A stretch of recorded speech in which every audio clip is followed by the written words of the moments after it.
प्रजा का मान रखने के लिए ली थी अग्नि परीक्षा। पौराणिक कथाओं के अनुसार प्रभु श्री राम को मर्यादा पुरुषोत्तम के नाम से भी जाना जाता है और एक राजा की तरह श्री राम के लिए अपनी प्रजा के लिए समर्पण सबसे ज्यादा महत्वपूर्ण था।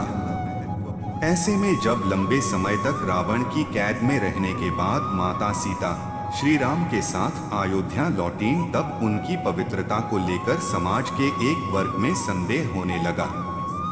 इस पर एक वृद्धा ने उन पर कटाक्ष करते हुए ये भी कहा कि ये भला कैसे मर्यादा पुरुषोत्तम हैं, जो ऐसी माता सीता को अयोध्या वापस ले आए जो तक रावण के पास थी और उनकी पवित्रता का कोई प्रमाण ही नहीं है।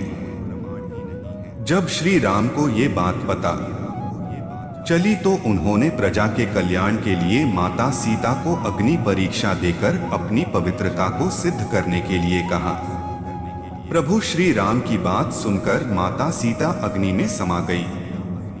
पंडित प्रशांत मिश्रा जी बताते हैं कि पद्म पुराण के अनुसार रामायण में एक नहीं बल्कि 2 सीता थी, पहली असली और दूसरी माया की सीता।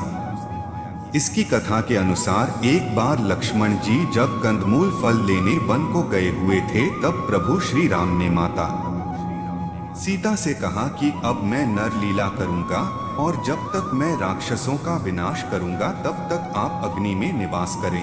ऐसा कहकर श्री राम ने माता सीता को अग्नि देव को सौंप दिया। इसके बाद असली सीता जी की जगह माया की सीता प्रकट हुई। इस तरह जब सीता जी का अपहरण हुआ तब वो माया की ही सीता थी। जब युद्ध समाप्त हो गया और राक्षसों का विनाश हो गया, तब भगवान श्री राम ने माता सीता को अग्नि परीक्षा के लिए कहा और माया की सीता अग्नि कुंड में समा गई।